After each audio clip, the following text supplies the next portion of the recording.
Hi. Hi అన్న. ఎవరా మీరు ఇలా ఉన్నారండి? సో ఏంటి ఇద్దరు స్టూడెంట్సా ఏంటి అసలు? కాలేజ్లోనే పరిచయం. వాడు సంఖ నువ్వు నాకు, వాడు నీ సంఖ నాకుతాడు. యాక్చువల్గా మీ ఇద్దరు ఏజ్లు ఏంటి? చాలా చిన్నగా కనిపిస్తున్నారు ఇద్దరు కూడా. నాకు 18, తనకి 20 వచ్చింది. అయినా కానీ చిన్నగానే కనిపిస్తున్నాడు ఇంకా. ఏంటి స్పెషల్ రీజన్? పొద్దున్నే లేస్తాను, కూల్గా 2 పెగ్గలేసి టిఫిన్ తినేసి పడుకుంటా. ఏంటి బాగా సిగ్గా నీకు మాట్లాడడానికి? చాలా అన్న బాబు. అది ఉండాలంటే ఎంతగాడికి ఉందంటారా లేదంటారా? స్టార్టింగ్ నువ్వు మెసేజ్ చేసావు, తను మెసేజ్ చేసింది? నేనే మెసేజ్ చేసాను. నువ్వే మెసేజ్ చేసావు. ఏమని మెసేజ్ చేసావు? హాయ్ అని పెట్టాను. ఇంగ్లీష్ ఏంట్రా? తను మెసేజ్ చేయగానే నీకు రెస్పాండ్ అవ్వాలని ఎలాగనిపించింది ఏంటి? అవ్వలేదు. రిక్వెస్ట్లో చాలా అంటే ఒక 5-6 అకౌంట్ నుంచి పెట్టి. కొంతమంది మనుషులు ఇలాంటివి చేయడానికి గల కారణం భయం లేకపోవడం, గోపు మీద ఒకటి దెంగి చెప్పేవాళ్ళు లేకపోవడం అని చెప్పేసి ఒకసారి చూస్తే అప్పటి నుంచి అలా పరిచయం మాట్లాడుకున్నాం. ఒక 1 month అలా మాట్లాడుకున్నాం. ఇంకా అలా ఇన్స్టాలోనే లవ్ స్టార్ట్ అయింది. సో ఎక్కువ నువ్వు కూడా రీల్స్ చాలా చేసేదాన్ని, చాలా మంది కాలేజ్ అబ్బాయిలతో చేసేదాన్ని. ఎందుకు అలాగా ఏంటి? అంటే జస్ట్ ఫ్రెండ్స్ మామూలుగా చేసేదాన్ని అంతే. ఫరాన్ ఇలాగా ఉన్నావు నా దృష్టిలో. చేసేదాన్ని అంతే. తర్వాత ఇంకా తను పరిచయం అయ్యాక ఇంకా వాళ్ళతో డిలీట్ చేయించాను అన్ని. అంటే ఫీల్ అవ్వడం గట్రా గొడవలు అయ్యేవి ఇద్దరి మధ్య. ఇంకా ఎందుకని ఆపేసాను. ఇంకా తనతోనే చేస్తున్నాను ఇప్పుడు. అంటే సోషల్ మీడియా యూసేజ్ ఎందుకు? అంటే ఫేమ్ కోసమా లేకపోతే దేనికోసం యూసేజ్ అప్పుడు ప్రెసెంట్? అలానే ఇంకా నార్మల్గానే ఇంకా అలా చేద్దాం కదా అని చెప్పి చేస్తున్నాను. సో ప్రీవియస్గా ఏమైనా ఉన్నాయా నీకు లవ్ స్టోరీస్? ఇదే ఫస్ట్ లవ్. నమ్మమంటావు నన్ను? సార్ నాకు ఎప్పుడు నుండి ఇష్టం అవుతానంటే. ఎలాగ? ఎందుకు? ఇన్స్టాలో రీల్స్ చూస్తానన్నా. ఏంటి సార్ అది? రీల్స్ చూసి ఇష్టపడ్డావా? ఓకే, అంతే. విజ్ఞాన ప్రదర్శనలో నేను రీసెంట్గా రీల్ చూసాను, షాక్ అయ్యాను. ఒకసారి నార్మల్గా రీల్స్ చేయడానికే ఇబ్బంది పడుతుంటారు, డైరెక్ట్గా మీ లిప్ కిస్తోనే ఇంత చిన్న వయసులో మీరు వేస్తున్న వేషాలు తెలిస్తే మీ తల్లిదండ్రులు గుండె పగిలి చేస్తారు. స్టార్ట్ చేస్తారు వీడియో. ఎందుకు అలా చేశారు? అంటే ఆ రీల్ చేస్తే ఒప్పేసుకుంటారు కదా అనుకున్నాం ఇంట్లో. లేదు అక్కడ ఊడపరుస్తారని వాళ్ళు రాత్రి వాళ్ళు కళ్ళకంటుంటే మీరు ఊళ్ళో పడి తిరుగుతున్నారు. అంటే ఇప్పుడు ఇద్దరు కూడా స్టూడెంట్స్ నాకు తెలిసి.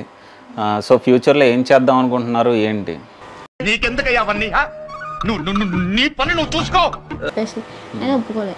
నేను కావాలా వాళ్ళు కావాలని ఒకటే అడిగారు. ఇంకా నేను అప్పటికే టాటో వేయించుకున్నాను. ప్రేమ కోసం ఎంత నొప్పైనా భరిస్తారు. ఇంట్లోనే ఒప్పుకోలేదు, ఇంట్లో కూడా రానివ్వలేదు వాళ్ళని, అంతలా ఒప్పుకోలేదు. మెయిన్ రీజన్ ఏంటి?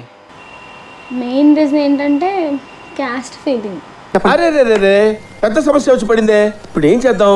చెప్పలేను. ఇద్దరి మధ్యలో నలిగిపోవడం చేసి సూసైడ్ వరకు వెళ్ళాను నేను. దయచేసి ఇది ఇంట్లో ఎవరు ప్రయత్నించదు, ఇది నిపుణుల పర్యవేక్షణలో జరిగింది. అంటే అబ్బాయి అనగానే మరి ఎలా టర్న్ అయ్యావు కదా? తిను నా మీద ఎక్కువ హోప్ పెట్టుకున్నాడు. అలా అని చెప్పి ఇంట్లో ఒప్పుకోవట్లేదు అని చెప్పి తినకి చెప్పలేను. పేరు టాటో కూడా వేయించుకున్నాడు అంత సడన్ గా. ఇంకా అలాంటప్పుడు తినకి ఏం చెప్పలేను, అటు ఏం పిచ్చోళ్ళ గురించి వెంటనే కానీ లైవ్ లో ఇదే పడవద్దు. అదే స్మోక్ చేస్తాడు ఎక్కువగా. అంటే తనకి హార్ట్ లో ఒకటి పెయిన్ కొంచెం బాగోదు. సో అయినా బాగా స్మోక్ చేస్తాడు. ఏరా కర్రీ లక్షణంగా ఆ వెధవ సిగరెట్లు ఒక్క నెల రోజులు మానేస్తే శ్రీశైలం వెళ్ళొచ్చు కదా పుణ్యం. అది ఇన్స్టాలో చూశాను, పబ్లిక్గా అలా కిస్ చేసుకుంటున్నారు, లిప్ కిస్ చేసుకుంటున్నారు. ఏంటి, ఏం చెప్పాలనుకుంటున్నారు సమాధానానికి అసలు? అది రీల్ అంటే ఇష్టపడే చేసాము. అక్కడేముంది, ఇక్కడ కూడా పెట్టగలను నేను తనకి. స్పీడ్ మీద ఉన్నావే, చూస్తుంటే మైనారిటీ కూడా తేరినట్లేదు. రక్తం తాకేస్తా. ఏదో చాలా మేము పెళ్లి చేసుకుంటాం కదా, పెళ్లి చేసుకోకపోతే ఏమో అంత పబ్లిక్ గా మేము ఎలా ఉంటాం. పెళ్లి చేసుకుంటేనే జాలీగా ఉంటారనేది మూర్ఖుల పద్ధతి. నేను జాలీగా లేనా?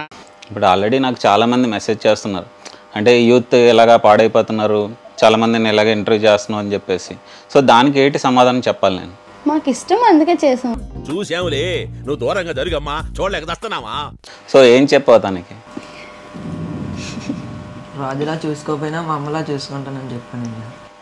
మీ అమ్మలాగా చూసుకో. డైరెక్ట్ గా టాటో వేయించుకున్నాక వాళ్ళ మమ్మీ దగ్గర ఉండి వేయించారు మళ్ళీ టాటో. 14 సార్లు కోసుకున్నాడు తెలుసా? ఏంటి చెయ్యి? టాటో వేసిన తర్వాత అమ్మాయి రిజెక్ట్ చేస్తే ఏంటి పరిస్థితి?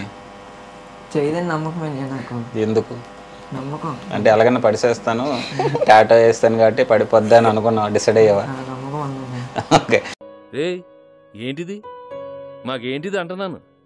ఇంత ఎక్స్ప్రెస్ చెయ్యవు నువ్వు, కనీసం ఎక్స్ప్రెస్ చేయవు. ఎలాగ నువ్వు ఎక్స్ప్రెస్ చేసావు తనని? అంటే ఇష్టం ఇష్టం అంటున్నావు కానీ ఎలా ఎక్స్ప్రెస్ చేసావు అసలు?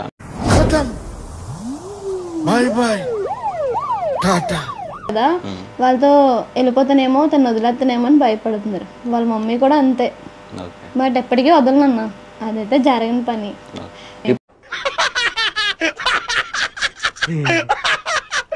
ఇప్పుడు అలాగే ఉంటుందా కదా. ఈ వీడియో అయితే చూడొచ్చేమో వాళ్ళ పేరెంట్స్కి ఏమైనా చెప్పాలనుకుంటున్నావా చెప్పు. ఒప్పించడానికి ట్రై చేస్తానన్నా, ఒప్పుకోకపోతే ఇంకా నీ హైట్కి నువ్వు మాట్లాడే మాటలకి ఏమైనా సంబంధం ఉందా?